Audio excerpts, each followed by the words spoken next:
During the course of this lesson, we will be talking about psychosocial development, and we will be primarily learning about the theories of psychosocial development by Erikson.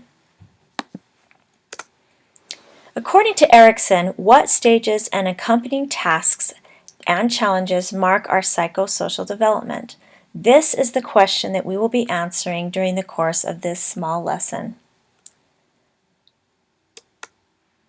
So Erik Erikson believed that we must resolve a specific crisis at each stage of life. Thus, each stage has its own psychological task. He believed in innate drives to develop social relationships. He divided the lifespan into 8 psychosocial stages, each associated with a different drive and crisis to resolve. And the outcome of each stage varies along a continuum from positive to negative. Now, first off, we need to talk about identity. To refine their sense of identity, adolescents in Western cultures usually try out different selves in different situations. They may act out one self at home, another with friends, and still another at school or on Facebook. Most of us make peace with our various selves. In time, we blend them into a stable and comfortable sense of who we are, and that is our identity. That's one sense of self. And like I said, an adolescent's job is to find themselves by testing these various roles. We also have what's called a social identity.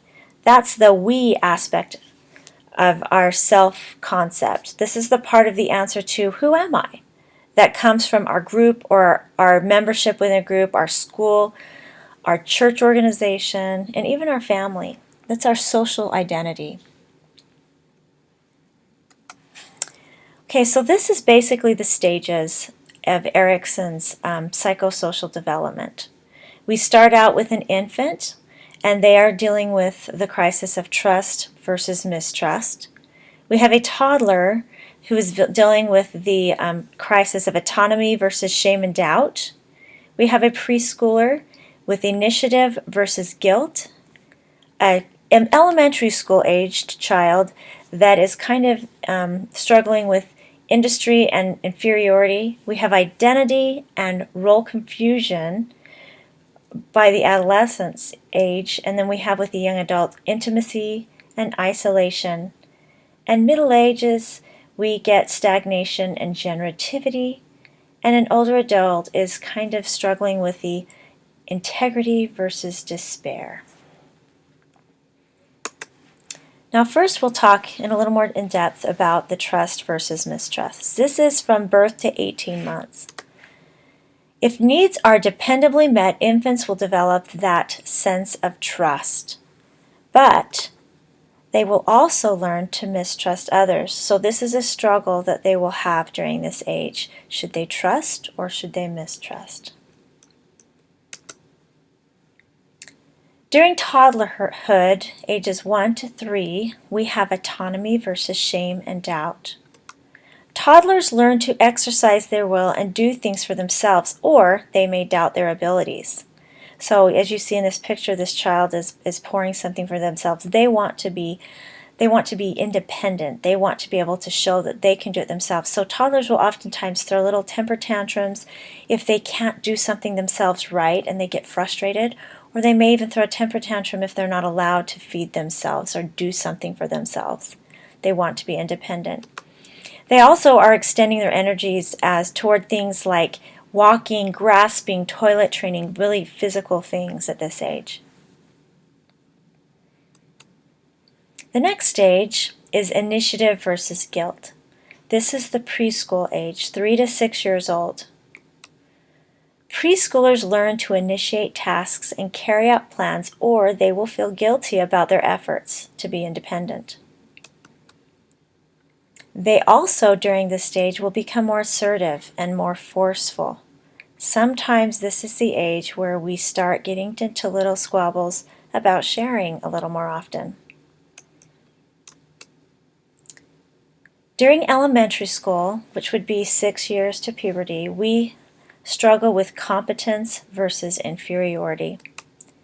Children are trying to learn quite a bit at this age. They're trying to apply themselves to tasks. They are trying to learn the pleasure of just learning and applying themselves. And if they can't do this, oftentimes they may feel inferior. They have to deal with demands of learning new skills while risking sense of inferiority and failure. Their social life with their friends and how they're viewed are also becoming more into play at this point. We have identity versus role confusion during the adolescence. This is the teen years into the 20s. And this just so happens to be my favorite stage. I love teenagers. And some of the reasons why is because they are working at trying to refine a sense of self. They're testing their roles and they're blending them to form a single identity for themselves. They can find out who they are and feel comfortable about that identity, or they oftentimes might become confused as to who they are. And during adolescence, they go through stages of confusion and trying to change their identity off and on. And that's one of the things that's fun about being a teenager, is that you can change and try to be new things and be a new person. During the early 20s to early 40s, we have the intimacy versus isolation struggle. And this is young adulthood. This is typically the age that we see people getting married. And young adults struggle to form close relationships and gain a capacity for intimate love. They will either form these close relationships, become, married, or get involved in a very close friendship or a very close romantic relationship, or they might feel like they're socially isolated. They don't fit in because they don't have somebody. During middle adulthood, we have generativity versus stagnation. This is in the 40s and the 60s. This is the stage where oftentimes people discover a sense of contributing to the world. This is in the middle age. Okay, they feel like they've either contributed to the world, and they usually feel this contribution or this fulfillment through their family or their work. If they don't, they may feel a lack of purpose. They may feel stagnant. That's why we have this stagnant. And oftentimes, if people feel stagnant or lack a sense of purpose, they may go through what is called often a midlife crisis, where they might try to change things up a bit to make their life a little more exciting or feel like they're making a bigger difference. They may perhaps decide to change jobs for one that's more fulfilling, that makes them feel like they're making a difference in the world.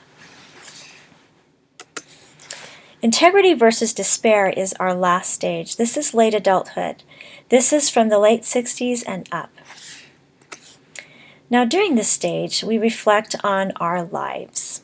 An older adult may feel a sense of satisfaction. They look back with fond memories. They have a lot of wonderful memories and accomplishments that they can recall and look back on with fondness. Or they may look back in despair. They might feel like they've been a failure, that they haven't accomplished everything they wanted to in their life, and now their life is coming to an end, and it's very depressing for them.